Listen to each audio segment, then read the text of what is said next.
I call this meeting to order. Welcome to meeting number 27 of the House of Commons Standing Committee on Citizenship and Immigration. The Board of Internal Economy requires that committee adheres to the following health protocols.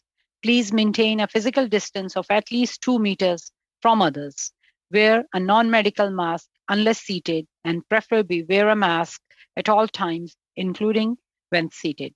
Maintain proper hand hygiene by using the hand sanitizer provided in the committee room, and regularly wash your hands well with soap.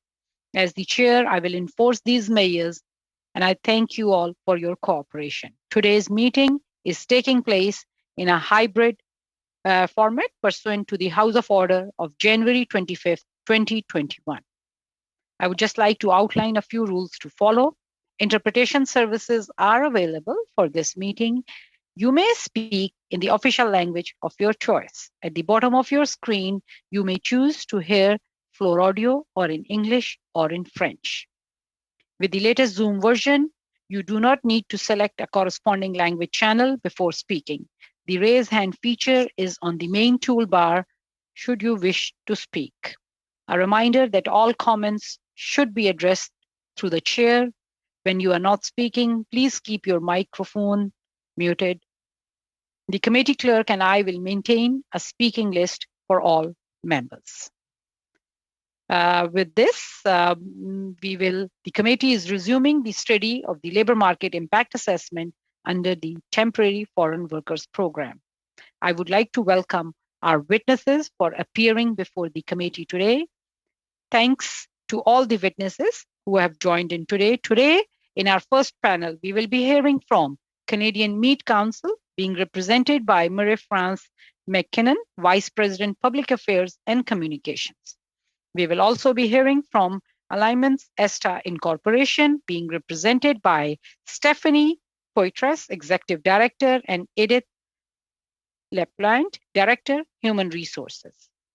And the last witnesses for today for this panel will be Canadian Mushroom Growers Association, being represented by Ryan Koislag, Executive Vice President, and Janet Craden, Workforce Expert.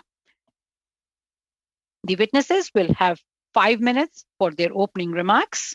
And if there are more than one witness for any particular organization, members can share those 5 minutes with their colleagues.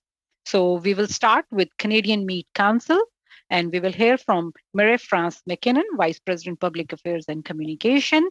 Floor is yours. Please begin. You will have 5 minutes for your opening remarks. Thank you so much for inviting the Canadian Meat Council to testify today. We represent federally inspected meat processors and packers across Canada. Our essential workforce kept us fed through this pandemic, and this is in large part thanks to the many temporary foreign workers who work in our plants.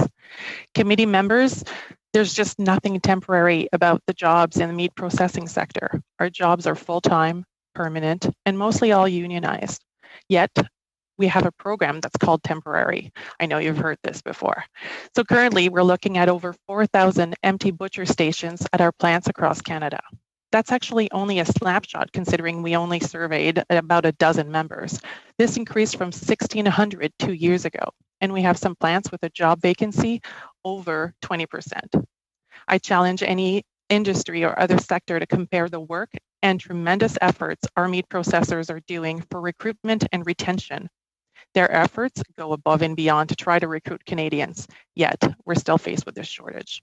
Our meat processors pay excellent wages, and they're actually all unionized jobs. So butchers can start at a minimum, but they move up to $28 per hour. Supervisors can earn between $49,000 and $85,000. Again, all wages, union approved. Despite our best efforts, we have this labor shortage. Trust me, every single meat processor in this country would love nothing more than to hire Canadians. You can imagine the financial and time burden that they would be alleviated. Canadians just don't want to work in meat plants. And even our country's top butcher program, Olds College in Alberta, has told us this. Their students don't want to do internships with us, nor do they want to take our jobs. So we're stuck using this temporary foreign worker program, and it's the only way to place butchers in rural Canada for meat processing plants. I'd like to point out that for every temporary foreign worker that we give a path to PR, they actually stay in rural Canada with our employers for over 10 years. Our research shows this. There's extremely limited immigration option for our workers whose skills and experience for meat cutting are just not recognized by the immigration department. Then we have a cap issue. The cap, as you all know, is applied to us, and we can only hire up to 10%, a handful at maybe 20 to fill job vacancies. For the plants at 20% job vacancy, with a cap at 10, you can see how the math just doesn't add up. And that's just to fill current vacancies and turnover, not to include any plans for expansion. We're not allowed to use any other program because our workers just don't fit the express entry or the provincial nominee program that's focused on university education, not meat cutting skills. So it's unfair for our meat processors, and it's unfair for Canadian consumers. It's limiting our ability to have made in Canada protein. It means more meat's being processed in the US and in other countries, and we have more food imports coming to Canada. So if you can picture a beef or pork shipment going abroad to another country, well, to that shipment, you might as well imagine in that box jobs, rural growth, economic growth, and GDP, because we're not just exporting meat. We're sending jobs to other countries when we can actually be doing these value-added cuts here in Canada. And, plants could expand. This cap, it's really capping our processing capacity and our sector's growth potential. We're thankful for the agri-food immigration pilot that we got to launch a year ago, but it's just not working. Limited application have been processed. There's issues that we've been trying to correct for the past year. Thankfully, we had a good meeting with the minister and we have a working group working on it. But the bottom line is, once again, the cap. At the 4-month mark, we need our workers to be removed from the cap. Sorry for interrupting, Ms. McKinnon. Can you please move the microphone a little up? Sure. Better? Is that better, Mr. Clerk? Maybe just a little bit lower, just above your upper lip, please. Thank you so much. No problem. Okay, you can please resume. Thank you. Bottom line, it's a cap issue. At the 4-month mark, we want our workers to be removed so we don't have to face LMI renewals, work permit extension. We're hopeful this will be addressed, but bottom line, we've lost a year in a 3-year pilot program. We've had great support from all parties. This isn't a partisan issue, it's an economic issue for Canada. Allowing us more flexibility, it's just, with this cap, it's just good public policy. Canada has set an ambitious target to grow its agri-food export to $75 billion by 2025. Meat processors are well poised to help us reach that number, but the roadblock is our cap. Thank you. Thank you, Ms. McKinnon. Now we will proceed to Alignments ESTA Incorporation. So we will have Ms. Poitras, the Executive Director, to please start. You will have 5 minutes and you can share the time with your colleague. Very good. Hello, everyone, and thanks to the committee for the opportunity to speak. I will speak in French because I think I will be able to say more in less time. It will be easier even if I do speak English a little bit. Anima Asta is a family business with 500 employees, and we're a pork slaughterhouse and processing company. We sell to distributors, to large grocery chains as well. And 60 to 65% of our production is exported in 35 countries. So we have a huge volume in many countries throughout the world. We also have invested in pork production, 50% of the shares. We work with Azopan, and this is an associate of ours. We've also invested in Meunerie Saint-Hugues, and so this is a refrigerated meat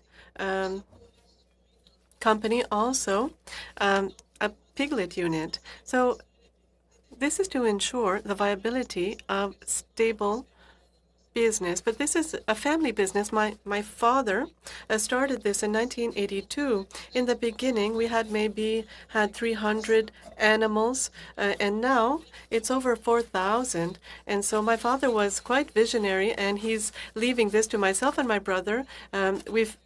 We've now transferred the business to ourselves, and this could flourish. But with the worker shortage, I'll admit things are very stressful. The future is stressful, not because the the business isn't healthy, has not made a very good investment. It's a labor shortage. Right now, I have to throw meat away. I have to throw it away because I have a labor shortage. I have a lot of waste, and I have to sometimes waste meat because I don't have enough labor, and I lose about $3 million a month. Not a year, $3 million a month. And our challenge, well, we take care of our employees. We're a family business. I know even if I have 500 employees, I know them all by name. I've been working with them since I'm a little girl. I have a lot of Canadians, as Marie-France was saying. It's extremely expensive to hire immigrants, so this is not our first option. But right now, they have saved us. I have to say that my greatest source of stress is for the next years to come, and even for this summer. I don't even know if I'll be able to produce this summer. Maybe I'll have to slow down my chain of production. I have a bottleneck now at the slaughterhouses, so this is extremely stressful.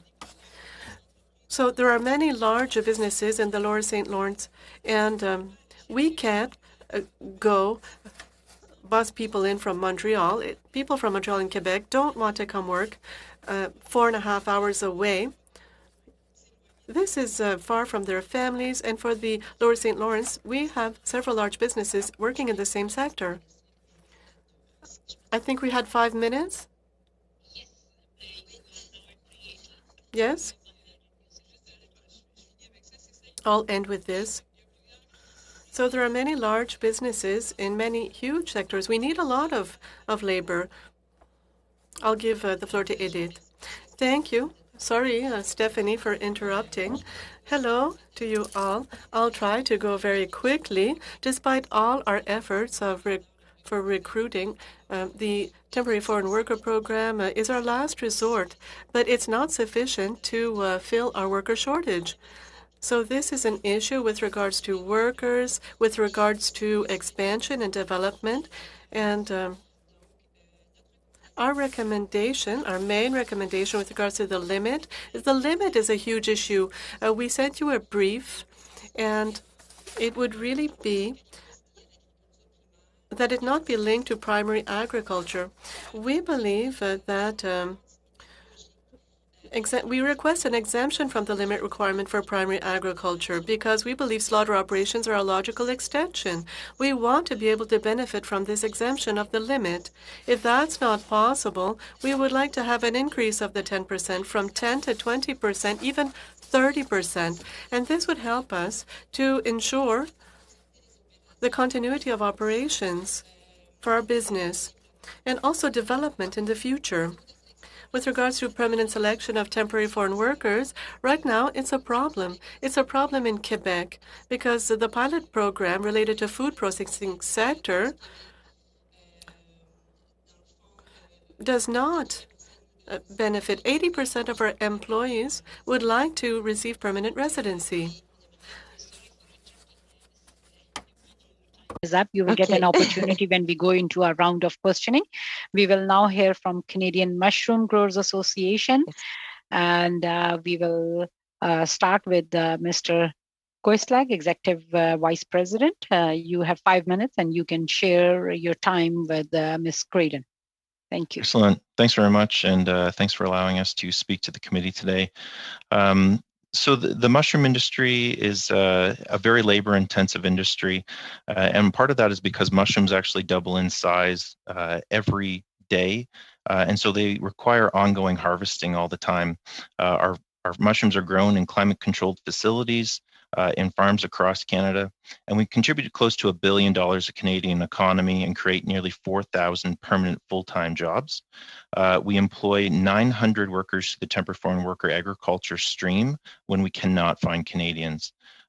Canada's mushroom growers are high-tech, and we use state-of-the-art technologies to grow the best mushrooms in the world. And because of this, and because of our passionate workforce, we see that we have Canada's 4th highest produce export, and we're actually the 2nd largest exporter of mushrooms in the world by value.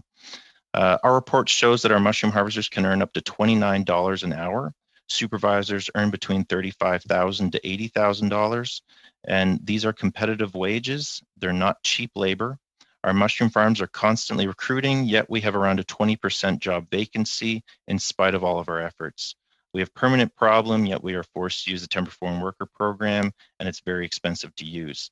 Research shows that the cost is close to $8,500 per worker to bring for our mushroom industry.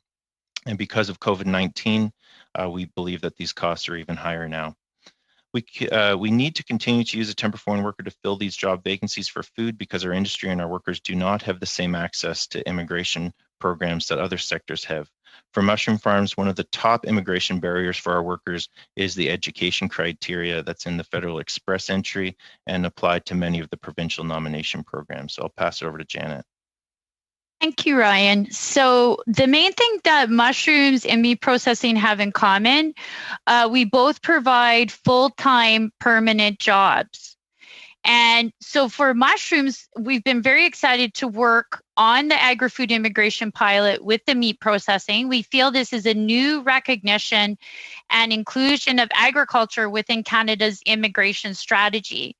We hope that with Minister Medicino's support and this committee's support, that we can fix issues to allow more workers to access it. So we met with the department on Friday and we're very pleased with the progress in some key areas. And I also want to compliment Service Canada's Katie Alexander and her department on the LMIAs. They've really turned the department around. It's very helpful to the farm workers and to the farmers. We're proud of our mushroom workforce, from entry-level harvesters that require 6 months or more training, all the way up to growers who know soil science and compost. Unfortunately, this sort of education on the farm is not recognized by the immigration department. So we were informed on Friday that they cannot help us with what we need to make the education assessment more flexible during COVID for our workers. For this reason, we are now asking for an additional immigration path to be opened up within the agri-food immigration pilot, recognizing 2 years of Canadian farm and plant experience due to on-the-job valuable training the workers receive to replace the education criteria. We know this is possible because the new Pathway to PR program for the 90,000 does not include any education criteria. So we're asking, why can't we try something similar within the agri-food immigration pilot to see if we can fill our 2,750 spots? We're grateful our occupations are included in the PR program, the new 90,000. This new program will be subscribed very quickly though, and our workers are not adept at accessing these programs. We do not want to see timelines for either the main temporary foreign worker program or our ag pilot affected negatively by the new PR program. This is because we're already struggling with work permit issues for the agricultural stream within the temporary foreign worker program. We need the immigration work permit extensions improved and benchmarked for agriculture workers already in Canada, because sometimes it drags out for 6 to 9 months. We thank the department for helping us on a case-by-case basis, but we have a lot of cases. And recent timeline extensions have seen some improvements, but we continue to ask for a 30-day benchmark for our renewals and extensions, so our temporary foreign workers do not fall to implied status and lose their personal ID, which is happening because they are working to put food on your table and mine. Sorry for interrupting, Ms. Creighton. Your time is up. You will get an opportunity when we go into our round of questioning. I'm actually done. Thank you. Okay, thank you. So with this, we will now go to our first round of questioning, and we will start our 6-minute round with Mr. Ellison.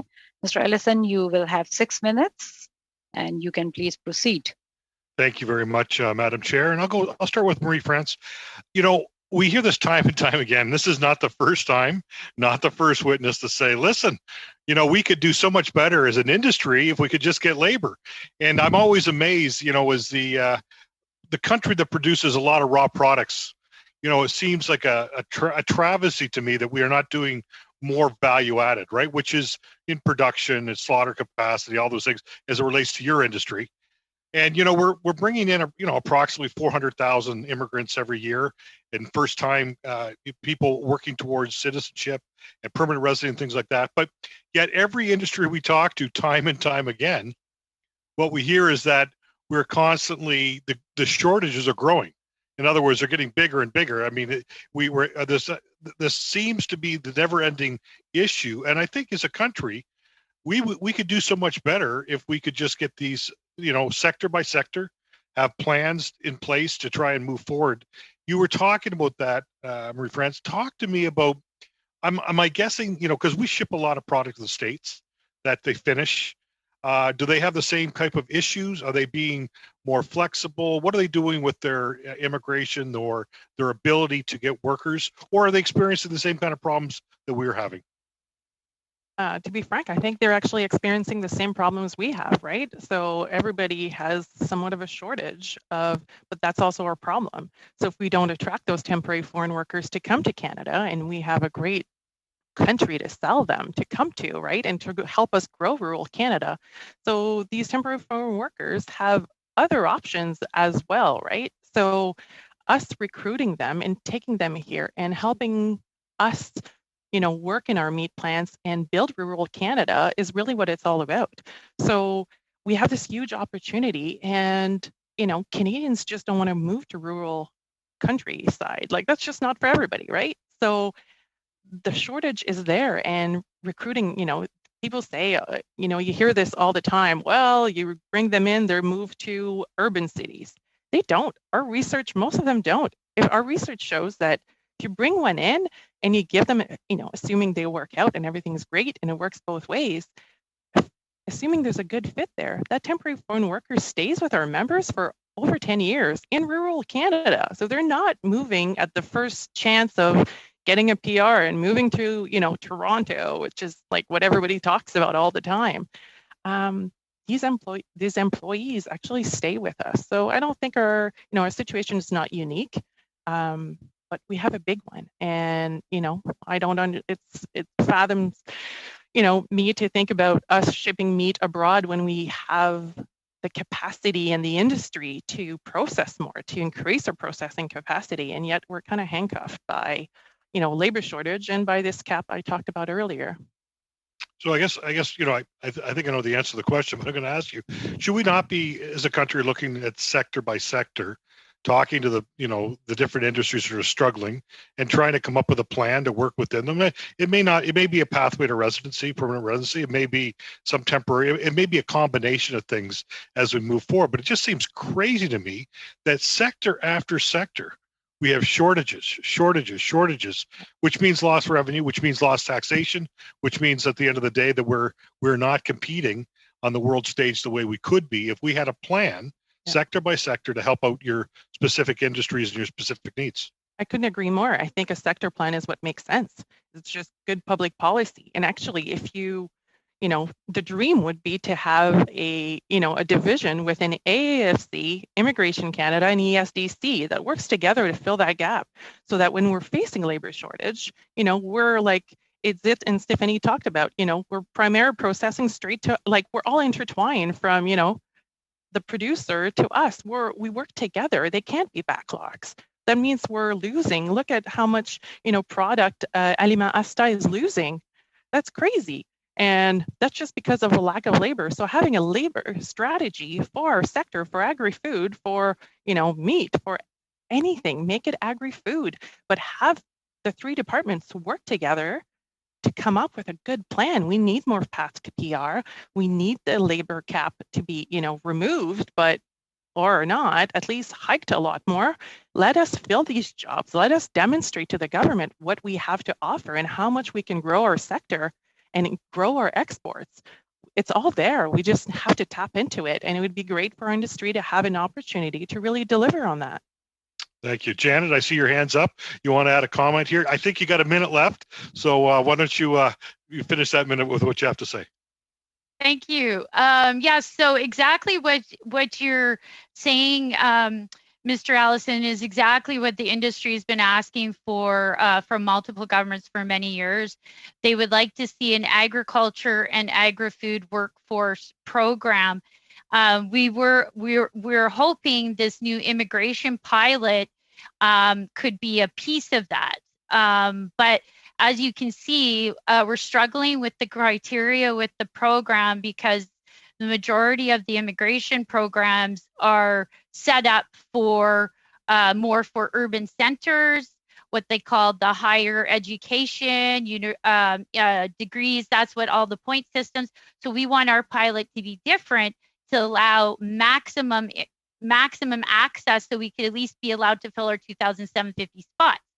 But we're still struggling sorry for interrupting, Ms. Creighton. Your time is up. We will now proceed to Mr. Reagan. Mr. Reagan, you will have 6 minutes for your round of questioning. You can please proceed.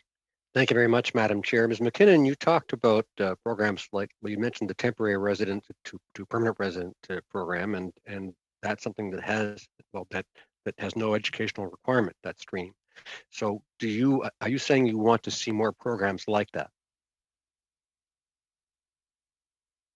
Sorry, I didn't understand the question. It cut out. Oh, let me try again, and I'll hopefully be speaking loud enough that you can hear me. You mentioned the temporary resident to permanent resident program, and that of course is something that doesn't have an educational requirement. That stream doesn't have an educational requirement. So do you want to see more programs like that that have spaces specifically for workers like yours? I think we're reasonable. The agri-food immigration pilot, for example, the education requirement is often a problem because it's hard. Like in Quebec, their program, you need a high school diploma from home country equivalent to Canada. That doesn't make sense. There's no grade 12 in the Philippines. So you bring in a worker, you can't demonstrate that, right? So you're kind of handcuffed. Thankfully, we got the government to agree for the agri-food immigration pilot that home equivalency would be the same thing. So that in the Philippines, that's a grade 10, then that should be your high school diploma, right? So we need to be nimble. We need to be able to recognize that and to also, accept on the skills training. So when they come here, there's no better education than my members teaching them how to do that job. So you can have a university degree, doesn't mean you know how to cut meat. So the skills learned here are really critical. I'll pass it on to Janet because I think she can really add to this. Well, maybe we can come back to her. I only have a very short time. Madame Poitras ou Madame Laplante, voulez-vous voir de nouvelles voies? Did you want to see more flexibility, faster access to PR within specific positions for workers? I'm sorry, I'll do like Marie-France. I didn't hear the beginning of your sentence. I apologize. I think there's a problem with my headset. Would you like to see new pathways that are faster to gain permanent residency within specific position for workers like yours?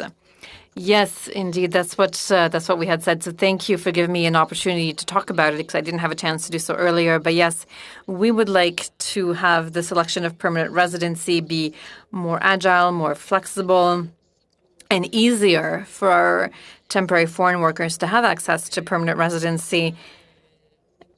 And currently, as far as Quebec is concerned, it's difficult for our workers to get accepted into Quebec, and we hope that the federal government would keep those discussions going so that the programs will be better equipped. So when we have a temporary foreign worker who gets their permanent residency or can enter into the process of selection, that frees up some spaces in the TFW program, and that frees up some of our capacity. So then that's what people want to do as well.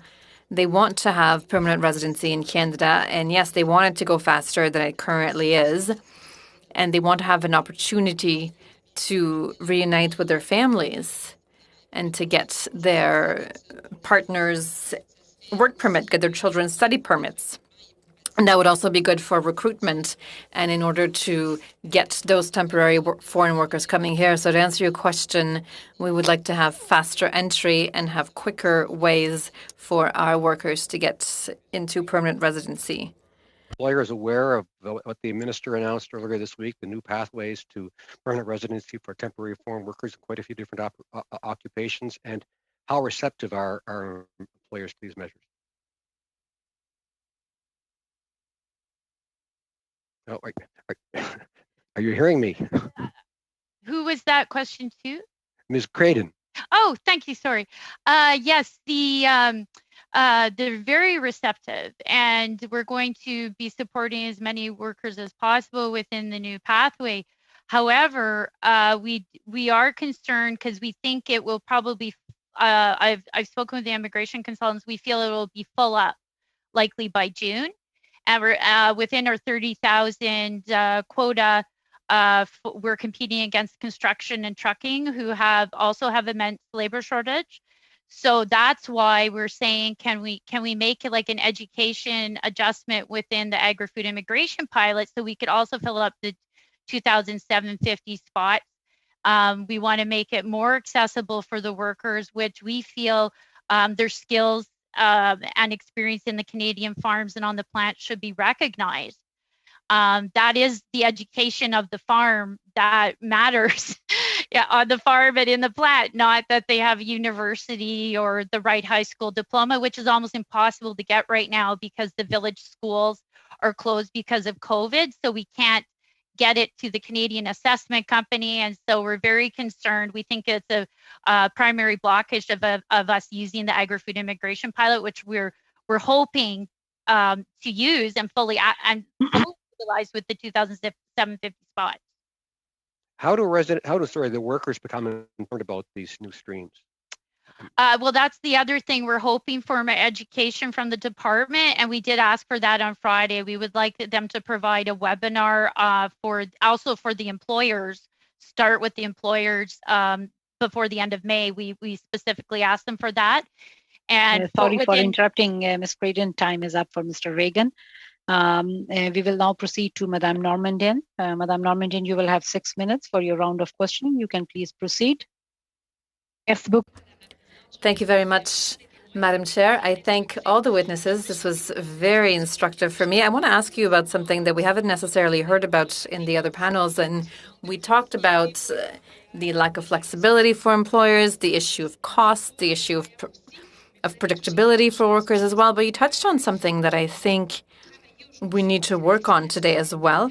And this is about food sovereignty. And this is something that was very important during the crisis because this really upholds your demands even beyond the costs for businesses and the lack of possibility for growth. So I'd like to hear you speak about the impact of the labor shortages on our food sovereignty. And in a certain context, maybe Ms. Poitras, Ms. McKinnon, on animal health, because we can't keep animals indefinitely without slaughtering them. So I'd like to hear about these aspects that weren't touched elsewhere. I really talked about that with the Quebec government because they really talk about their food policies and food sovereignty. And I said, as long as we don't have workers on site, we won't be able to get there. Because for me, as far as Quebec is concerned, Canada is concerned, our consumers want worked on pieces, they want deboned pieces, but I can't get that done because of my labor shortages. So my meat is sold in other countries, which is terrible to me because I always prioritize Canada before exporting into other countries. But unfortunately, because of the labor shortages, we're not able to transform the meat in the way that Canadian consumers want to eat it. So this leads to more exportation. And you're absolutely right. My concern right now is that because of COVID, many slaughterhouses were affected, and we had a huge surplus in Quebec and in Canada, and we still have it currently because there have been other cases regionally and in different provinces, and this brings upon huge problems because we had wanted to do a humane slaughter of pigs. But I don't think that's the solution. If we had that flexibility as far as our workers are concerned, that would have helped us because we could have filled those absences due to COVID and due to isolation with those workers. So it's very scary to see that we don't have that flexibilities. We have currently 30,000 pieces that are backlogged, and we have to do everything we can to get out of it because we had so many people isolating, and we already didn't have flexibility. And with the shortage of laborers coming in, this really prevented us from moving forward. And we're also concerned with summertime, with all the vacations that are coming. I don't know that I'll be able to do slaughters every day, and that stresses me out every day. I don't know if other people want to comment. I just wanted to add that the issues that Madame Poitras had mentioned, of course, Aliment Astra is a member of our council, and I'm speaking on behalf of all my members. And in Western Canada, it's the same thing, the same issues that Stephanie was discussing. This is what COVID has shown us during the pandemic. As you all know, as we've all seen the headlines about meat processing plants where there have been COVID cases where they had to close despite making every effort to prevent COVID. This is an issue. It's an issue for producers. We can't go anywhere. We don't have any flexibility, as Madame Poitras said. We don't have flexibility within the system. So as soon as we have a little labor shortage, as soon as COVID hits and we have a production line that's hit, then that causes a lot of issues. It causes issues below us with the producers, and it causes issues above with people who are waiting for products. So these are not just food issues. These are issues that are across the countries. And just to finish up, this is not even only COVID. Now we have summer coming. Summer is becoming an issue with vacation time. So this is stressful for me. And as far as the new people coming in and my HR, it's hard to not know what's coming this summer, and it's hard for the people on the floor who are trying to perform miracles to keep things going. So I will admit that this summer for me is a great source of stress. And you talked about the issue of the lack of flexibility. And Ms. Creighton, I know you want to speak as well, so I'll go back to you. But having those longer work permits, those longer visas, having flexibility, not just those closed permits that's linked to one employer or one particular position, would that help in a way? Edith, I'll let you answer, but we do want to have, a permit. We don't need them to move into other buildings. Yes, certainly having those longer work permits would give us more stability as far as our operations, of course. And what we'd like to see is that the work permit after the pilot would stay on for 24 months and not 12 months as we had seen in previous years. And this would give us a little bit of leeway for all the renewals, because the bureaucracy also is quite heavy. We have those renewals 6 months ahead of the end date of the work permit. So we're always doing that paperwork to renew those work permits. So if we could have those longer permits or have those 18-month permits where we can then give a permanent job offer with a closed work permit for our temporary foreign workers, this would allow them to start their processes with the provinces without any duplication, so they could ask for permanent residency and renew their permit for the temporary foreign work. So yes, the 24 months would be good, but even better than that, we'd like to have a better coordination with the permanent programs. Ms. Gordon, I don't know if you have time for a comment.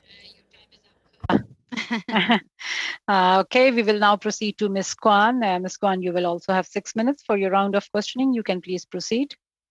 Thank you very much, Madam Chair, and thank you to all the witnesses. From what I'm hearing from everybody is that there's a tremendous labor skills shortage in your sector, and you would like to have permanent programs, people who can come, who will want to come and to stay.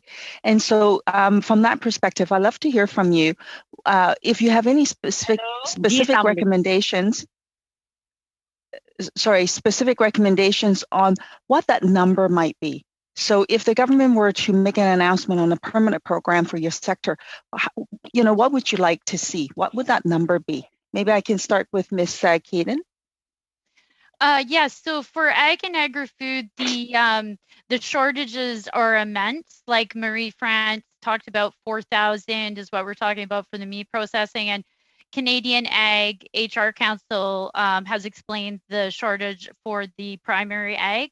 But we're happy to start with the 2,750 pilot that we have currently with immigration, the agri-food immigration pilot, but we just need the fixes done so we're allowed to fill it. Because right now, last we heard in December, we only had about 150 that were able to use the pilot at this point.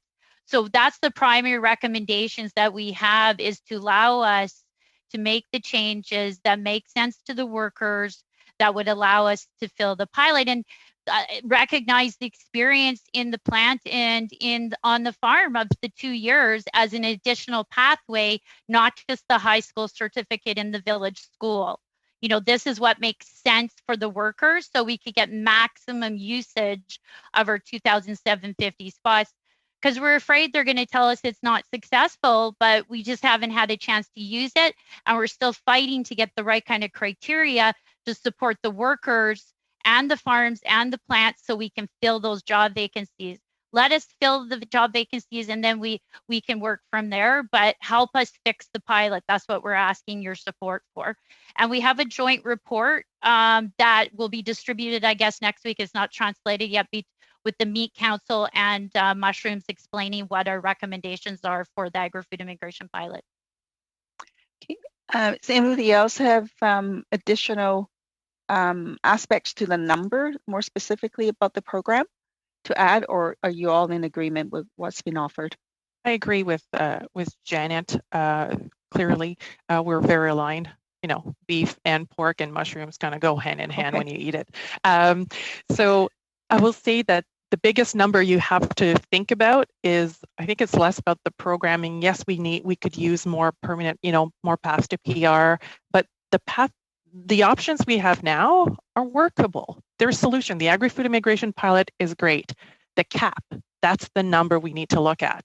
So the removal of the cap, or allowing our sector to go from 10% to 30%. Let us have a chance to work with what we've got, but fill our employees, fill that void with temporary foreign worker by raising the cap. The cap would be a huge solution to our industry. Is it, if you want to add anything?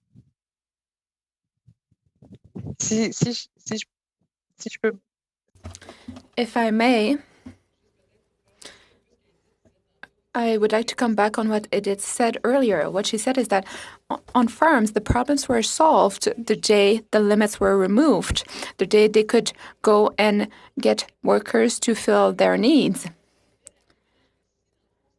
We thought that for meat or mushroom, the rules should be different. If we have needs, we must be able to hire workers, and we like to hire workers and integrate them. They usually integrate very well. So if farms were able to solve their own issues that way, we thought we would be able to solve our issues that way. Otherwise, we need to go for a 30%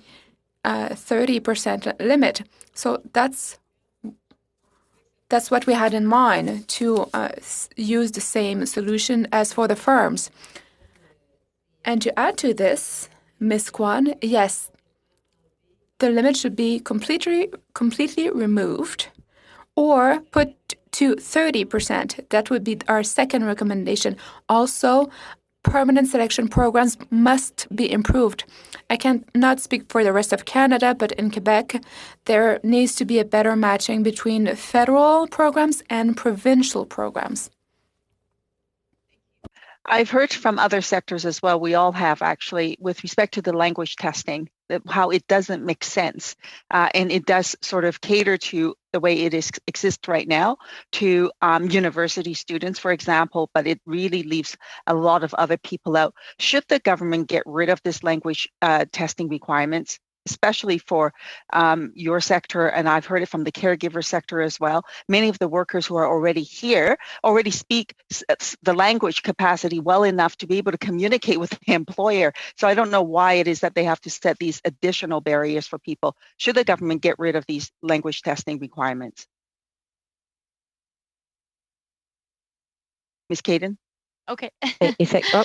Yeah, so for the for language testing, it is very true. Similar to how the experience in the plant and on the farm is the education that the workers need.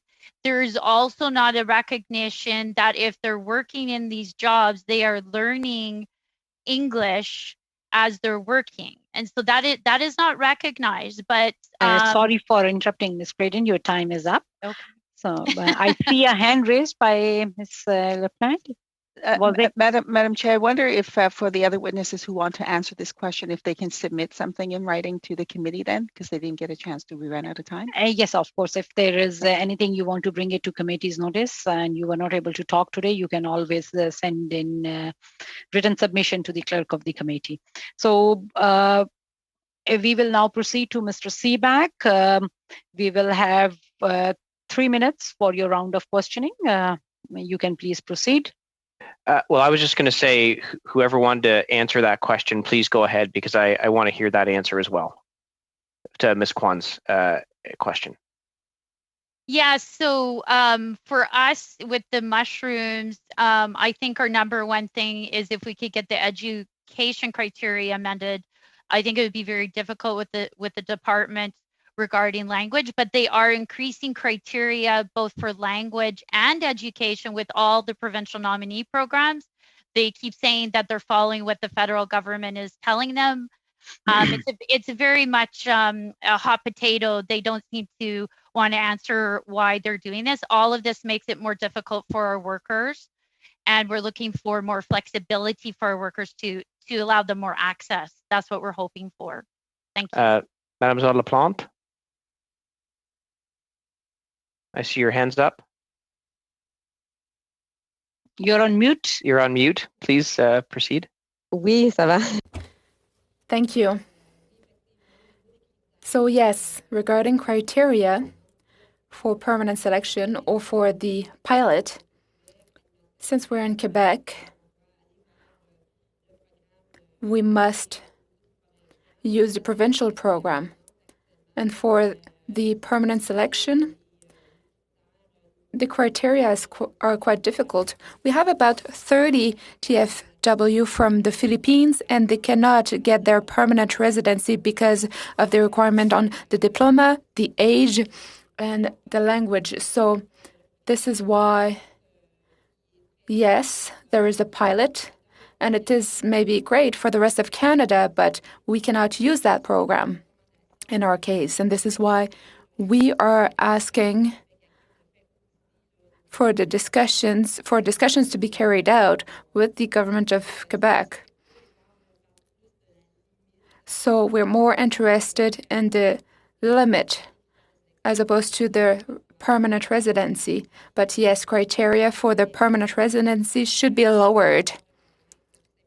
And the years of experience should be recognized. These workers are being trained in the plant. They are great workers, and we invest in their application, but we also invest in their training, and this needs to be cost efficient long term. So regarding training criteria, these could be lowered, and I believe that we can take care of most of that part. The other issue I think I see is when we look at having to, proceed with the application for PR, I can see enormous challenges for certain workers who have come here, and talking about some of the things we're discussing, education levels, language. How would you envision that? Sorry for interrupting, Mr. Seaback. Your time is up.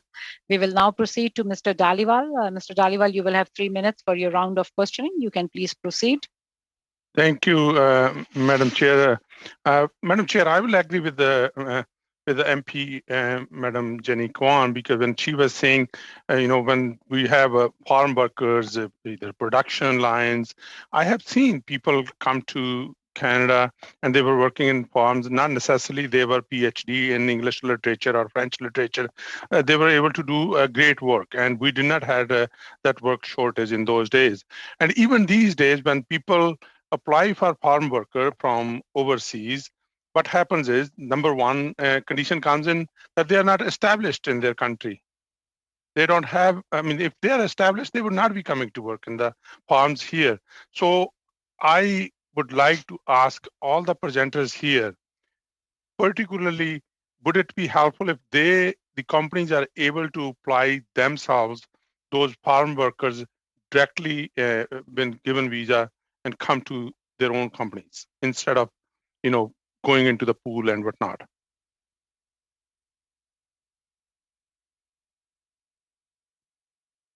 So direct immigration programs with more incentives to go to the rural and our plants and farms is what we all want that have permanent full-time jobs.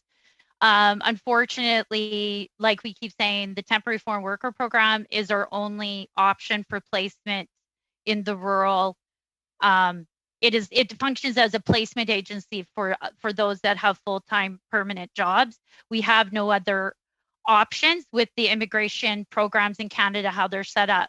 The provincial nominee programs provide some options, but their criteria is also limiting our workers' access, and increasingly so. They're increasing to education equivalency. They're increasing the education criteria. So they're basic language benchmarking to level 4. So they're basically mimicking the express entry program rather than allowing us more access. So that's why we have to use the temporary foreign worker program. The agri-food immigration pilot, we continue to hope that it's going to provide the pathway to PR that we're needing. But direct immigration without the LMIAs for the full-time permanent, that's what we would love if we could work with the government to achieve that. Thank you. Mr. Dhaliwal, you are on mute. Okay. So what difference it makes if we can improve that, even if it needs an LMIA, because farm workers LMIA doesn't need any fees on upfront, so that is fine. But as long as that LMIA and the visa process and then to PR status, like not instead, maybe not a 2 year, maybe in 4 years time or 6 years time, if a farm worker works on a farm for 4 to 6 years, that is granted a PR. Is that kind of program will help? Sorry for interrupting, Mr. Dhaliwal. Your time is up. We'd be in favor of that, yes. We will now proceed to Madame Normandine. You will have 1.5 minutes for your round of questioning, and then we will end with Ms. Kwan. Thank you. Merci beaucoup. Thank you very much. I have a question for Ms. Creighton. She did not have the opportunity to answer the question on the duration of work permit.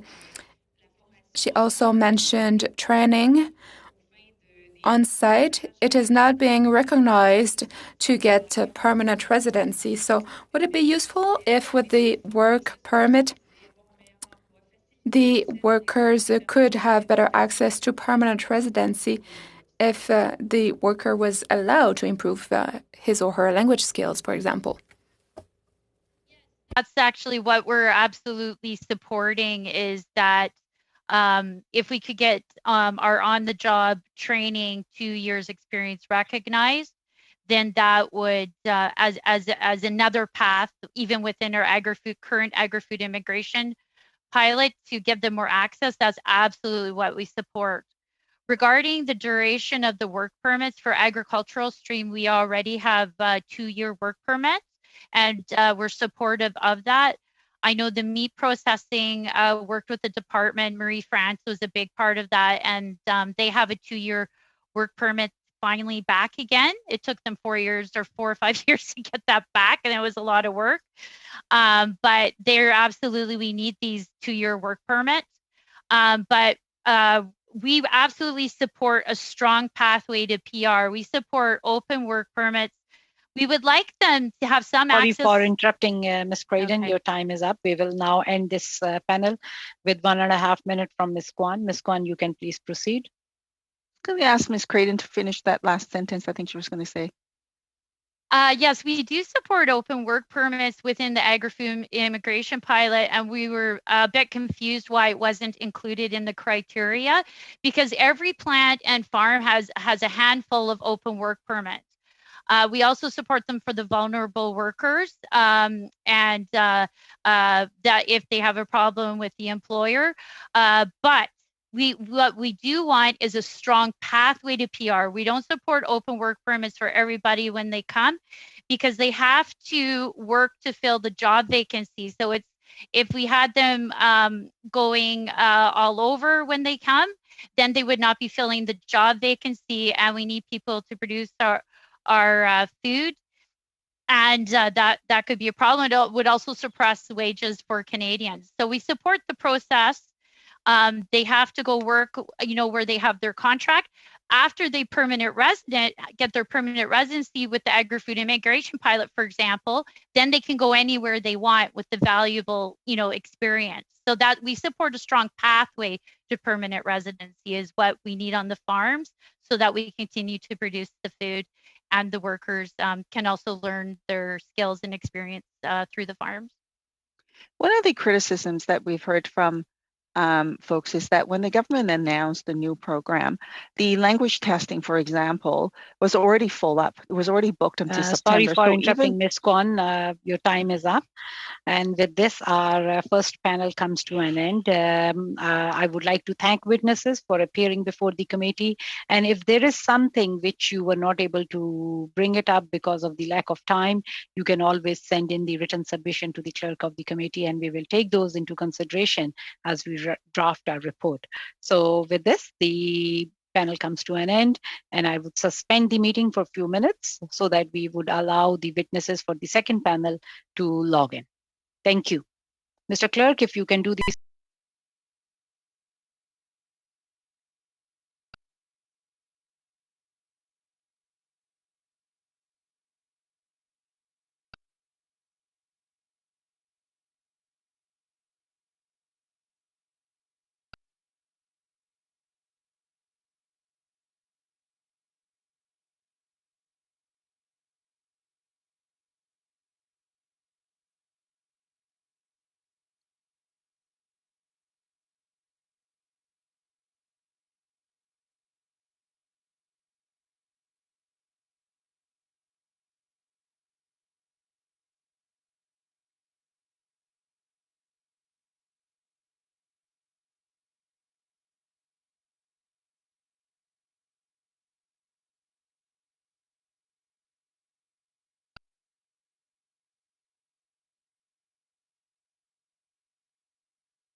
meeting to order.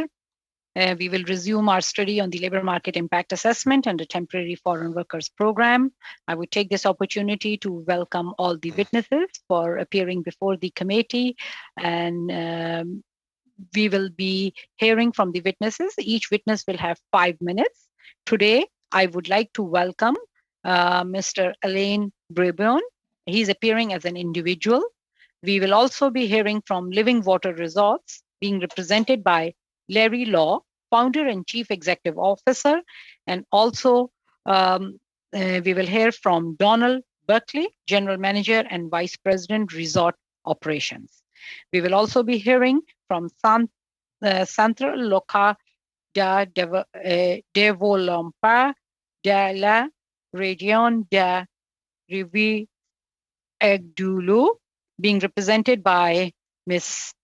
Bouchard, Immigration Development Officer, and also joined by Ms. Beranger Forbaco, Immigration Development Officer. All the witnesses will have 5 minutes for your opening remarks. We will start with Mr. Larry Law, representing Living Water Resorts. You can please proceed. You will have 5 minutes for your opening remarks. Madam Chair, co-chairs, member of the Standing Committee, thank you for the invitation for us to share our concerns. Joining me is Mr. Don Buckle, our VP Resort and Operation. I have owned the resort for 29 years, and I have invested significantly to expand the resort and create employment for Canadians. Today, we offer our guests of 445 rooms in the 2 resort hotels plus many amenities. Our labor force has grown from 20 to more than 500 in peak season today. We are Collingwood's largest employer. In 2019, the resort received Tourism Canada's Distinguished HR Service Award. Recently, I'm humbled to receive the Order of Collingwood, reflecting ongoing contribution to our community. This brings me to the heart of the issue. My resort reliance on temporary foreign workers. We have huge difficulty hiring local Canadian workers despite our increased wages, benefits, and other incentives. Canadians avoid working at entrance-level jobs in the hospitality industry. We have no alternative but to hire temporary foreign workers to perform the job, even it would cost us additional $68,000 just for 20 of them. The resort industry has the same reliance on the temporary foreign workers as the agricultural industry, which is exempt by these LMIA restrictions. LMIA instruction prevent hiring temporary foreign workers for low-paying positions in the accommodation and food services sectors when unemployment exceeds 6% in a region. Contrary to its expectation, while Collingwood has 7.5 unemployment rate, Canadians do not want this job, and we now have more difficulty hiring this job now. For the committee's knowledge, at the same time in early 2020, Employment and Social Development Canada introduced legislation prioritizing and waiving minimum recruitment requirements for farm workers and field laborers, exempting them from LMIA restriction.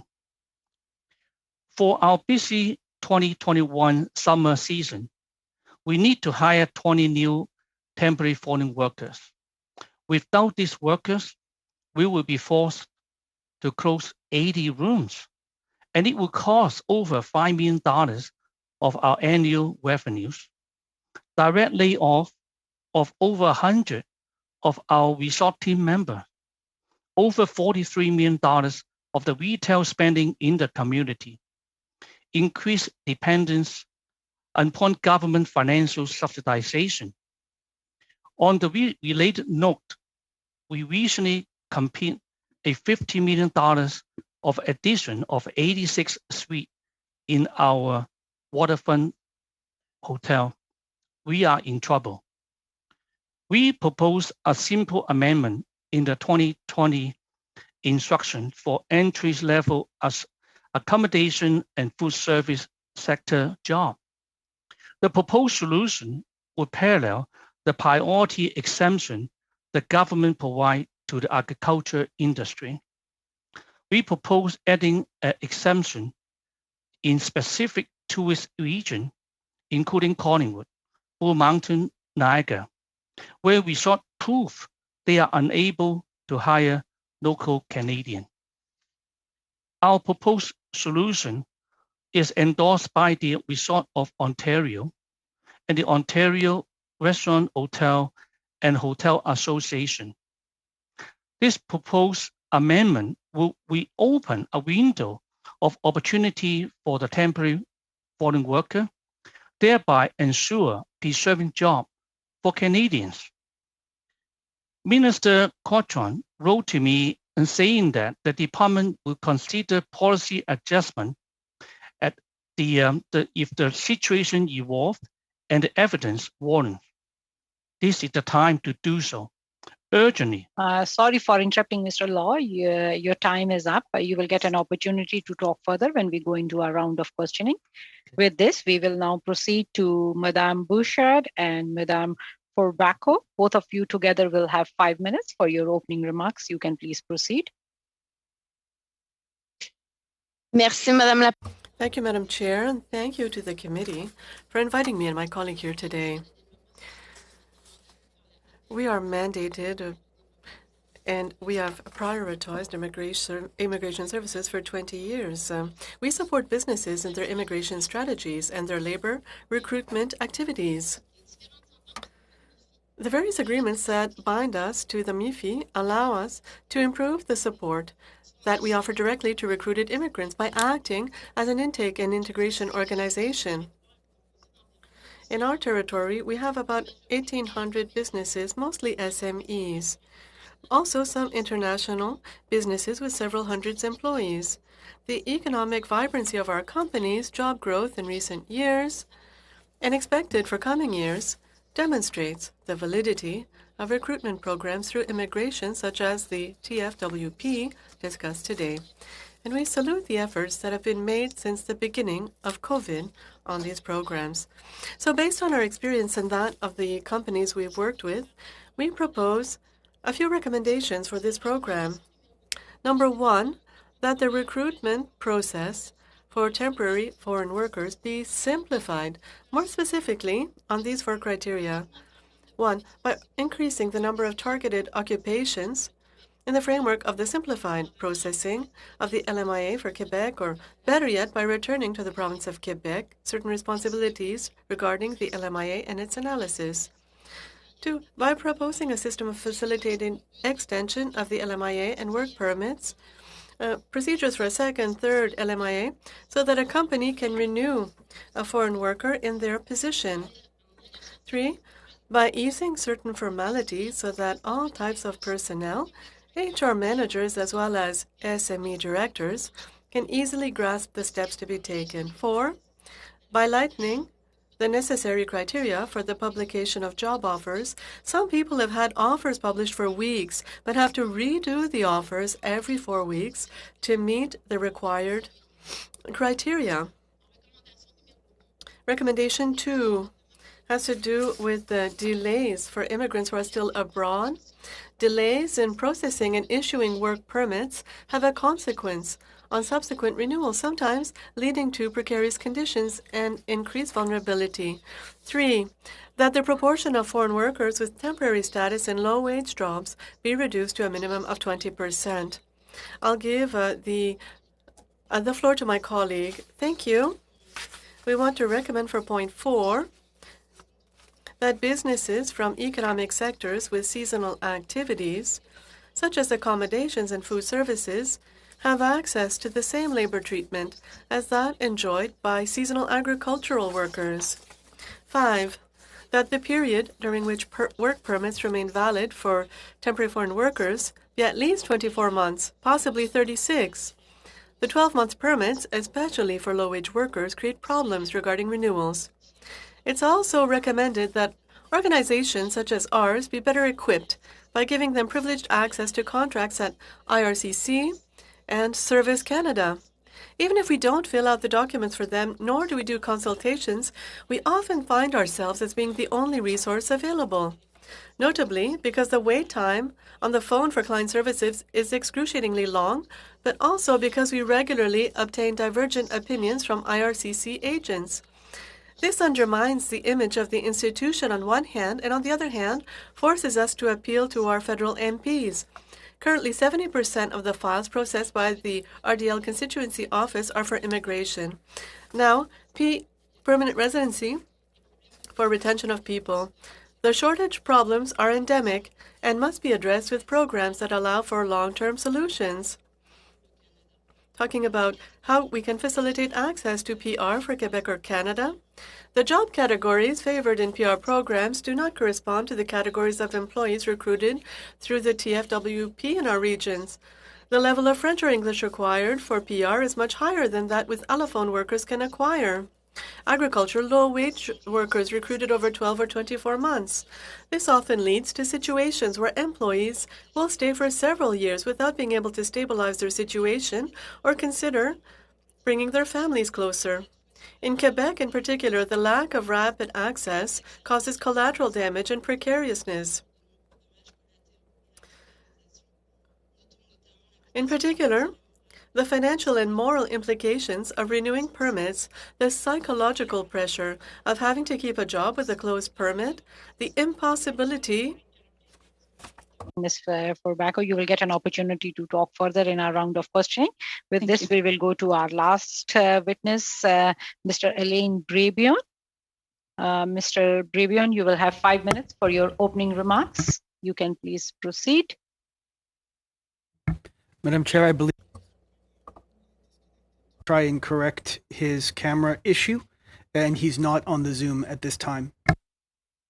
Okay, is he coming back or? He's here. We can see him. Yeah, he just connected. Oh, okay. Mr. Brebion, can you hear me? You are on mute. Can you please unmute yourself? Voilà. Excusez-moi, ça vient juste d'être réparé, donc merci, bonjour à tous. Thank you. I'm sorry that I'm late. You will have 5 minutes for your opening remarks, and then we will go into our round of questioning. Please proceed. Floor is yours. Thank you. I am in a region of Quebec, the MRC of Montmagny. It's next to where my colleagues are, and I have a role. I work in reception and integration. I'm a reception and integration officer in our region. And so this population is essentially in factories. It's an industrial environment. It's not really the agricultural sector. We're also in contact with the workers and businesses and the businesses that employ them. Also, these are SMEs in our business. They're not really large businesses. And we find the unemployment rate at Chaudière-Appalaches in our huge region. It's the lowest unemployment rate in all of Quebec, so I don't know the rest of Canada, but there's a really low unemployment rate. But a lot of businesses, though, have a requirement for manual labor, and there's a lot that needs to be done with regards to automation. The situation with regards to recruitment in our region, after having tried to recruit on the Canadian and local market, their issues and the problems are the recruiting with regards to regionalization, the population of immigrants that is concentrated in Montreal, the largest city in Quebec. And so we tried to propose jobs to immigrants in Montreal so that they would move to our region. It's about 3 hours east of Montreal. So with the difficulties linked to the pandemic and moving between regions. This is extremely complicated, and COVID is not the only reason.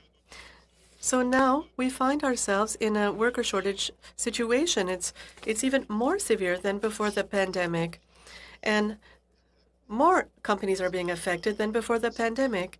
Many sectors are experiencing a labor shortage, sectors that didn't really have this problem before. I'm thinking about retail and other sectors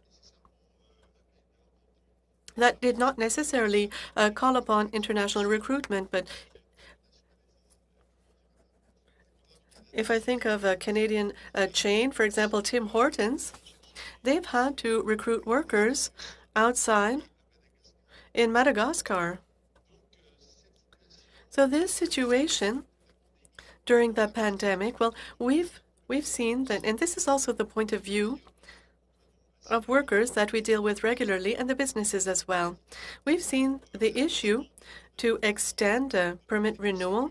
All the procedures, we know this, with regards to permanent residents, LMIAs, CSQs, there are longer delays. Some sectors were not hit by closures, so some workers were laid off, and layoffs in these conditions, laid-off workers are experiencing a lot of difficulty, even if in theory they can find a job, but we find that this is extremely complicated in reality. So even if a new employer wanted to hire them, and they're not part of the LMIA, then to ask for the paperwork, and this worker will not have the sufficient resources to be able to wait.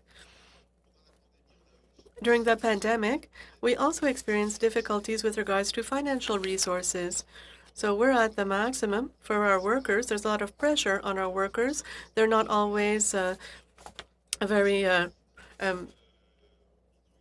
they have difficulty understanding English and French, then they've had difficulty in obtaining financial resources. So with our support, the system worked quite well. Also, so we've seen disruptions to worker and family arrivals, huge issues here because of COVID for these temporary foreign workers during the pandemic. I would also like to highlight that some of these difficulties existed pre-pandemic. And what we've noticed is that this system of the temporary foreign workers program is inflexible on the side of the businesses and the workers. And so this leads it to make it almost impossible to change jobs. And sometimes this would be the best situation for the employer and the employee. Also, situations are not always critical, but sometimes businesses. Your time is up. We will now proceed to our round of questioning, and you can talk further. We will now start with our first round of questioning, which will be of 6 minutes each. We will start with Mr. Dowdell. You will have 6 minutes for your round of questioning. You can please proceed. Thank you, Madam Chair, and I want to take an opportunity to thank all the witnesses today for their testimony, not just the testimony, but with suggestions that would hopefully come to light. I found out in dealing with, I'm very fortunate that Living Waters is actually in my riding, and fortunate to sit in here today. And I just want to say that anyone who's get an opportunity to go up there, it's a world-class resort. And as you heard in the testimony, that certainly Mr. Law and his organization has won many, many awards. And I just want to quickly highlight another one and congratulate him. I know that Mr. Law on the weekend got the Association of Chinese Canadian Entrepreneurs Lifetime Achievement Award. So congratulations on behalf of everyone in Canada. That's a huge, huge achievement. So congratulations. Mr. Law, in your opening remarks, you referenced the priority status that the government enacted following the agricultural industry to hire temporary foreign workers without the LMIA review. And I'm just wondering if you or Mr. Buckle could explain if that similar priority status and exemption would provide the relief that you and certainly members of the Canadian resort industry as well would need, and would that exemption then enable you to open all your rooms this summer? Because we know this is going to affect Canadian jobs as well. We need to make sure that you're open. You're absolutely right, and thank you for the question. You know, this is a very urgent and crucial matter for the resorts as we gear up for our summertime, that if we had the same exemption that's allowed to the agriculture, and it should be considered the same as the agriculture. We understand that it's difficult to find workers in the agricultural industry because the job is tough. There's a lot of people that just don't want to do it. And unfortunately, we're the same within some of the classifications within the hospitality industry. A cleaner for our guest rooms, that's tough work, and people just don't apply for that, and the foreign workers are happy to do that work for us and allow us to operate, which again, as I mentioned, is urgent because the summertime is our crucial time economic wise to recover any funds for all the time that we've been closed. It's the busiest time of the year for us, July and August. September through October, it's the busiest time. It's where we're able to really earn the most dollars to be able to continue our operations successfully throughout the year. And with the length of time it takes to get through the LMIA, again, it's very urgent, and that would be a quick resolution. And I thank you for the question. So I think it's imperative, probably, as an organization that you know, often some of these decisions are made, you know, as us as politicians in that, and we need to hear from the ground, and whether it's even in offices that we come up with these. So can you just give me a quick overview of what it's really like to try and find employees in our Collingwood area? And we need maybe a regional approach. Well, we've tried every which way out of the box thinking when it comes to trying recruitment for our team members. You know, we start off with the LinkedIn, the Indeeds, the ads, the job fairs. We work with the colleges. We work with Service Ontario. We do referral programs. I've reached out to areas outside of Collingwood willing to bus people into the resort to try to get employees. I've had busing people in from Barrie, which is an hour away from the resort. As I say, referral programs, we've worked with agencies, we've done everything we can to find employees. And if I do a job fair, I'm lucky if 10 people show up. Out of the 10 people, I'm lucky if 2 people actually come for an interview. Again, when they discover what the role is, it's a tough role, and that's what's put us into the crisis that we're in today. So Mr. Buck, I guess another question that I have, I know as this, you know, new policies roll out and how it affects these businesses, I'm just wondering, you know, is your role as general manager and vice president of resort operations, I would assume that probably that Employment and Social Development Canada would have probably reached out and conducted some thorough consultation before enacting any of this policy change to the 6% employment cap. In regions, and certainly ours, I know it's everywhere in our region. It's a key problem. But I'm just wondering, you know, where these temporary foreign workers would be hired. Then can you outline what kind of consultation you got and from the government? Actually, you know, as the largest employer in this area, I had no consultation. Nobody approached me to see how does the unemployment rate and the 6% cap affect your business. There was no discussions. I'm also a member of ORMA, the Ontario Restaurant Hotel Motel Association, and through that, where I sat on the board, there was no consultations directly with me in this area. And then I don't have a whole lot of time left here, but I just want to know what does this decision do? I know we had an outline for Mr. Law in the beginning, but you know, for the actual town of Collingwood to not have the ability to bring in these temporary foreign workers. What does that mean on the ground for all of the people that are living here now that either work in your resort or live here in Collingwood? Well, Collingwood is a destination, right? We're dependent on the visitors that come into this area. It supports the local businesses. It supports the tax base here in Collingwood, as well as even our sister areas outlying, like in the Blue Mountain Resorts, which is right next to us. Last summer, Blue Mountains, for example, could only open 50% of their rooms, which is a huge loss to tourism in this area. So all that money, because we can't accommodate people, they're not able to spend it in the local economy, and those local stores, those mom and pop shops that are very dependent. And again, their main business, their main earnings is June, July, August, September, October. That's when they make the monies that help them sorry survive. for interrupting, Mr. Buckle. Time is up. My apologies. No problem. Thank you very much. Thank you. Thank you. We will now proceed to Ms. Dillon. Ms. Dillon, you will have 6 minutes for your round of questioning. You can please proceed. Oui, merci, Madame la Présidente. Thank you, Madam Chair. Thank you to the witnesses. I'd like to begin with Mr. Brebion. You speak of the demand for qualified workers in Quebec, and this is a lot higher than the limits. Do you think that increase by Quebec could have a positive impact with regards to these delays and help with the long-term retention of workers? Thank you. Yes, thank you for this question. Yes, I would say that the complexity throughout Canada is that, well, on a provincial level, there are immigration quotas that include some populations. Right now, the skilled worker program does exist for some reasons, and there are other reasons other than system management. But right now, we in a transition phase. But the skilled workers program doesn't give enough results to have the necessary workers. And oftentimes, if we look at people who really want to come to Canada, they can go through international mobility programs that exist as well, and that can allow entry on the territory and to seek permanent residency. If this cap for temporary foreign workers, well, they benefit for the program of Quebec. There's the Quebec Experience program that existed has been reformed. It was a little bit more difficult to do that. It does exist. Some workers can benefit from this, but you're correct. We are in a complex phase of this issue.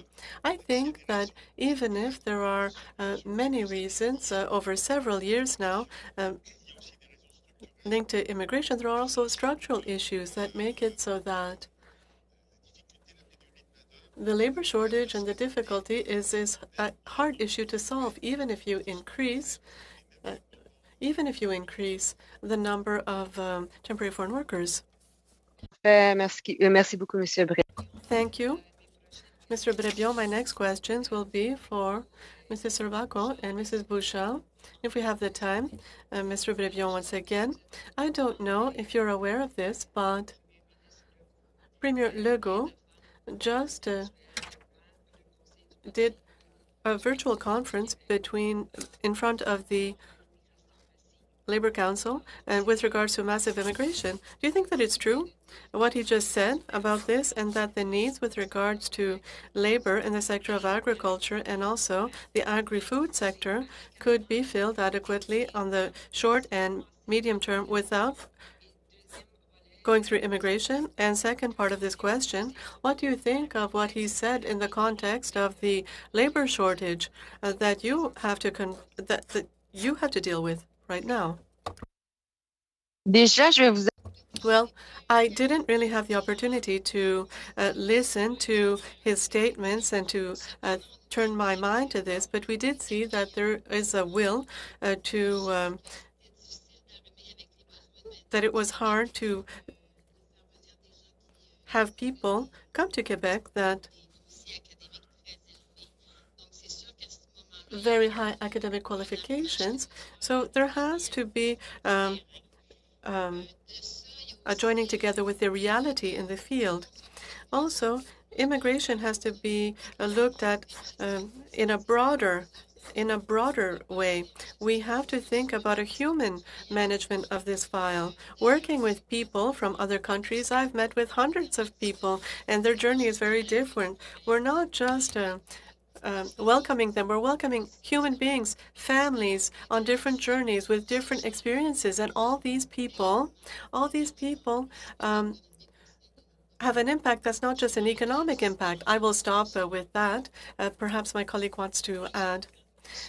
Yes, to add to what Stephanie was saying, we work in zones where what the immigrants bring to our municipality is not just an economic benefit. The benefit of settling these immigrants and their families is tangible for the conservation of our services, of our school systems, of our food services, of keeping services to our aging population. 30% of people in our MRC are over 65. So the ability to welcome people that will fill these needs is necessary for our rural municipalities. What's more, I have a personal note to add. I'm also part of the candidates that might not have been retained if the criteria had been different. So there are many, many people who are waiting right now. They're waiting for their files to be dealt with.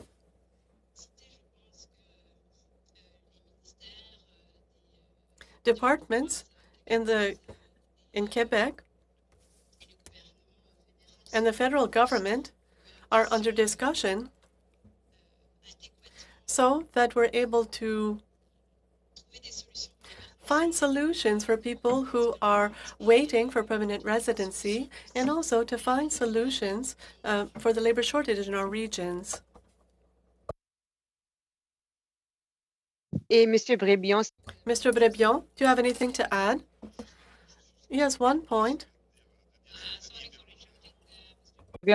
Time is up for Ms. Dillon. Okay. We will now proceed to Madame Normandin. Madame Normandin, you will have 6 minutes. You can please proceed. Merci beaucoup, Madame la Présidente. Merci. Thank you. Thank you to all the witnesses for your comments and for your very specific recommendations that you've sent. I would like to come back to some of them. Mrs. Robaco, Mrs. Bouchard, you were talking about simplifying the LMIAs and also to avoid to have two levels with regards to LMIAs. Do you think that we would better be able to respond to some regional realities in Quebec by having an approach that would be managed only by Quebec? We can think of some places in Quebec that are unique in their needs. There's already been a will to look at regional lists, but these two levels of government and also the Department of Labor, this does increase the complexity to have some responsibilities being sent to Quebec or being assumed by Quebec. Yes, this would be helpful also with lists, updated lists by Service Quebec, and also with the needs. There are regional needs, and we see that there are disparities in the province. And in our MRC, we created a strategy. We spoke with 150 businesses. Of these 150, well, it's an awareness strategy for the immigration process and the different modalities. Of these 150, 40 said they were interested on the medium term. But given the complexity of the different systems, we're talking more about 5 to 7 businesses that would have been prepared to really say, okay, I'm going to go through these hoops. So for sure, it might be easier to demystify the lengthy process.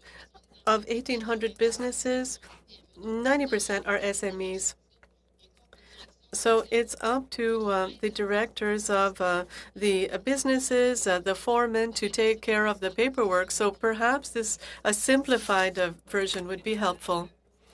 Yes, for you as well. And Mr. Brébion, what do you think of the possibility of having work permits, either sectoral by types of jobs or regional, for some regions where we know that there's a labor shortage, and also to facilitate this exodus from Montreal towards regions?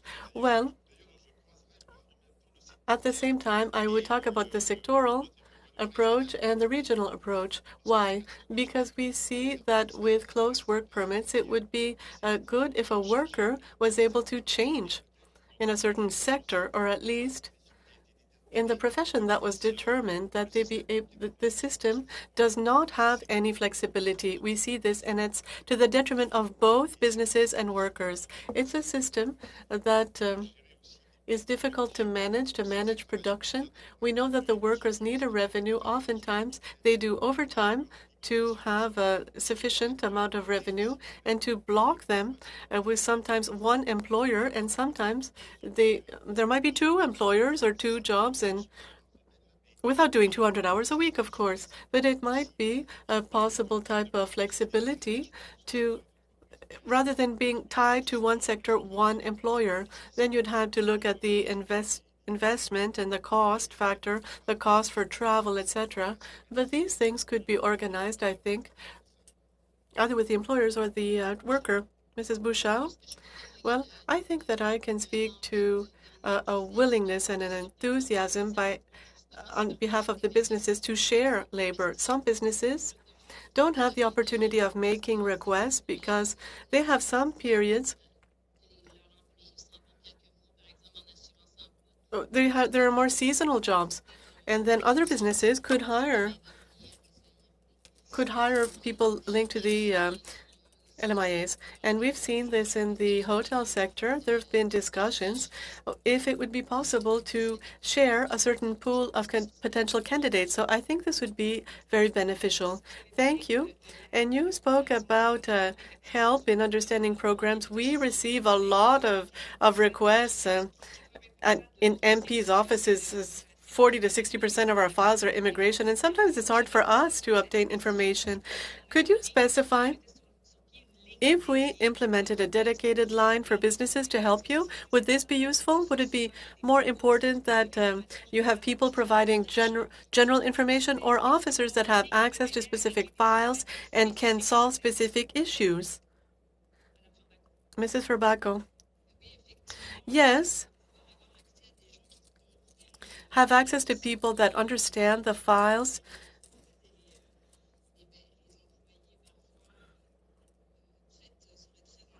This would be really useful.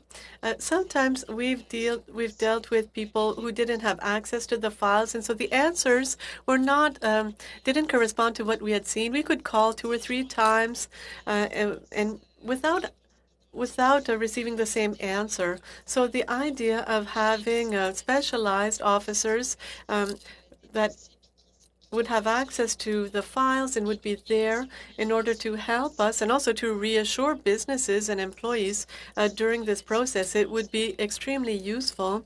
We know that among the candidates and businesses that work on these files, you can wait 8, 9, 14 months before an employee arrives. Time is up for Madame Normandin. We will now proceed to Ms. Kwan. Ms. Kwan, you can please proceed. You will have 6 minutes.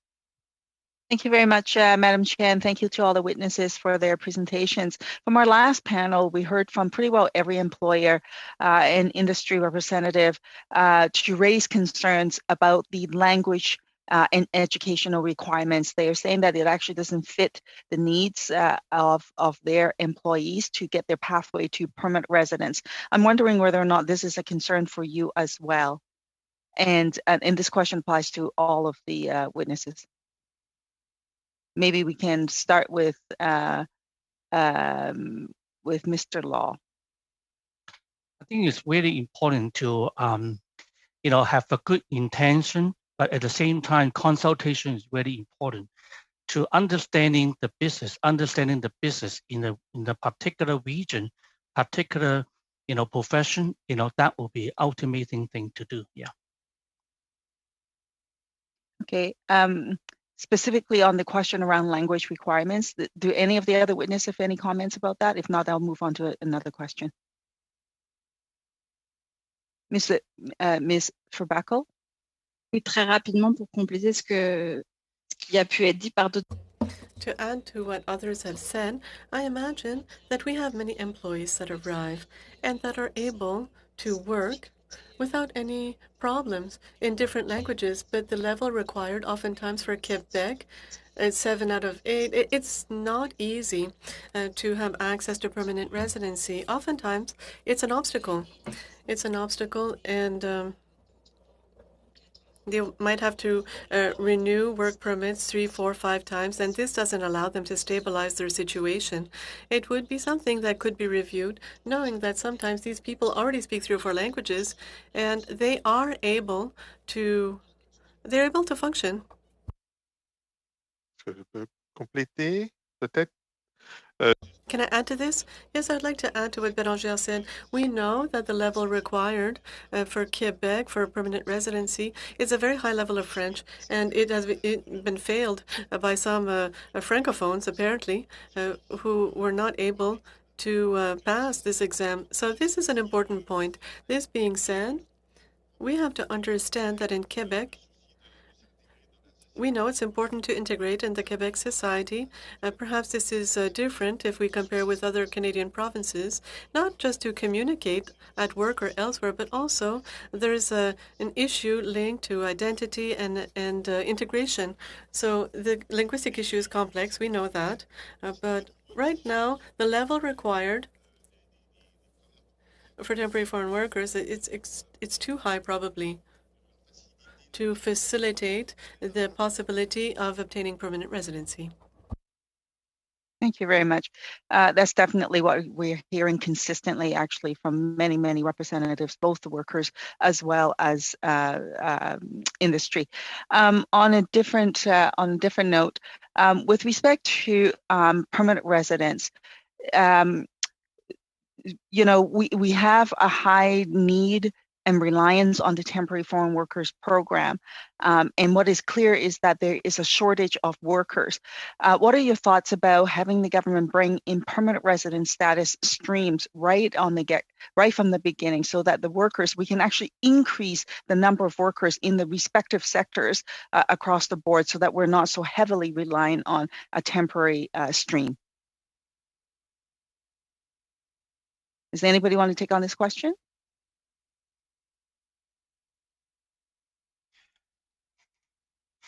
Go ahead, Mr. Buckle. I would love a pathway that would allow temporary foreign workers to move towards a permanent status. And if they were streamed into, like, for example, low wage sector, which is what we're actively seeking, and they were able to come across and to work towards a permanent residency, I think that would help reduce the amount of foreign workers, temporary foreign workers required. You know, we do have a group that came to us from Mexico, for example. Unfortunately, they were part of a human trafficking ring that we helped rescue them with the local authorities, the OPP, and they were temporary workers at that point. But we brought them all in, we put them all into housing, and we housed about 45 people. We gave them jobs right away. Their language was not good. It was not very strong. We have a very strong Spanish-speaking community here in Collingwood, a Spanish club that actually helped them. My resort manager has given them English as a second language courses to try and help them, because they're now applying for that permanent residency pathway. And honestly, they've made this area their home at this point. They're very much a part of our community. Canada used to actually have a immigration stream that targets high skill, medium skill, low skill, so the full range of workers to fit the needs of the labor market here in Canada. Would you support for Canada to bring back such a immigration stream?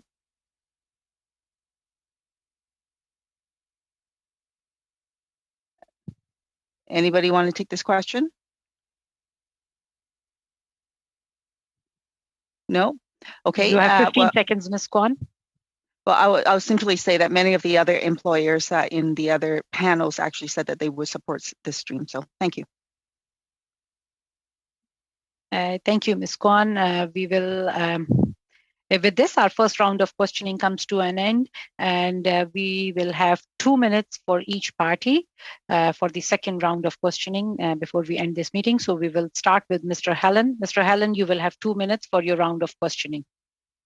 Thank you, Madam Chair, and thank you to all the witnesses. I just want to congratulate Mr. Law on a very successful career. Ultimately, that is Canada's success as well. Mr. Law, I just want to know, as a former person that came from the construction industry, small business owner, where do you see red tape, and how do we reduce that so that employers like yourself can succeed? How can we help you succeed in Canada? Thank you so much for your question.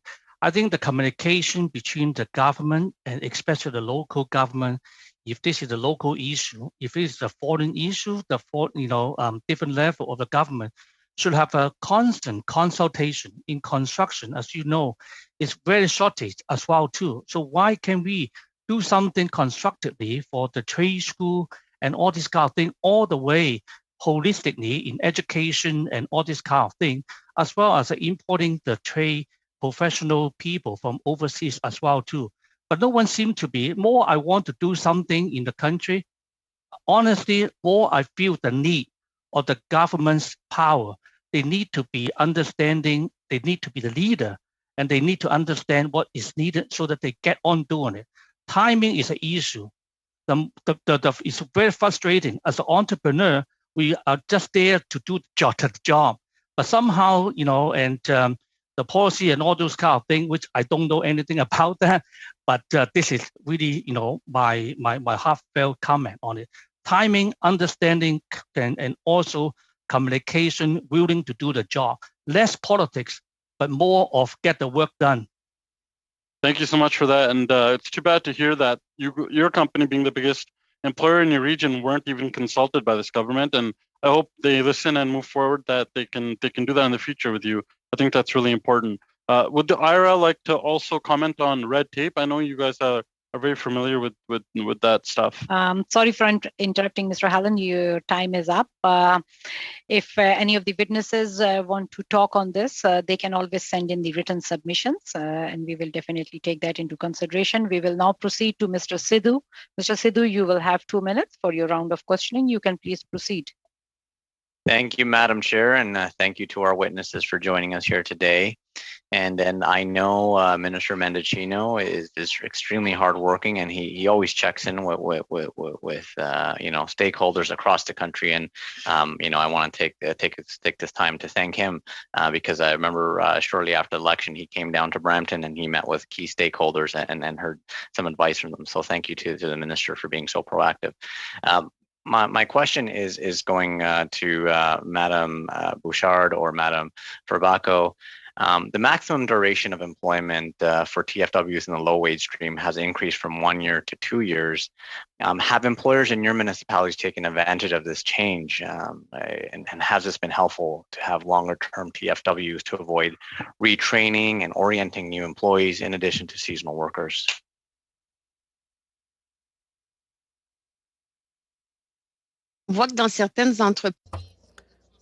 In some food processing businesses, it would be very beneficial. As I was saying, we have some international businesses and they use the various programs.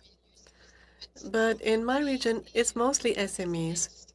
And food processing, right now, not that many businesses have been able to benefit. But yes, it's a step in the right direction because we've seen a lot of LMIAs 2 or 3 months after the arrival of the worker. They already began the process. So yes, this is very beneficial for businesses. Thank you for that. Madam Chair, I believe I have 10 seconds left. Okay, I would just take this opportunity to thank you guys again for your insights. It was a very, very important meeting to be a part of. So thank you again for being here. Thank you, Mr. Sidhu. We will now proceed to Madame Normandin. Madame Normandin, you will have 2 minutes for your round of questioning. You can please proceed. Merci beaucoup. Moi aussi, je vais en profiter. Thank you. I would like to thank the witnesses. My question will be similar as to the duration of the work permits and the LMIAs. Given that it's the same workers that come back year after year, the same employers that hire them, I'd like to hear you speak to this, but also because you spoke about this, facilitating the renewals for trusted employers, for example. What did you mean by that? I'll speak. Businesses where the employees are not able to reach the French language criteria to be chosen in Quebec. So I think with the previous panel, you had Saint-Alexandre, where there's a huge clientele of people from the Philippines, and they are being renewed incessantly for 4, 5, 6 years now. And so for employers like that, that systematically need these workers, facilitated processes, or at least we could take into consideration that a person has been working for this business for 4 or 5 years. So we try to consolidate tools around the person so that they can reach the French language requirements. Same thing with regards to processing, whether they're so if they can stay with one business or not. So we look at the fact that they've already asked for a LMIA for this person, and this can be considered. I think this would be a good way to proceed. Thank you. I don't have any more time. Thank you.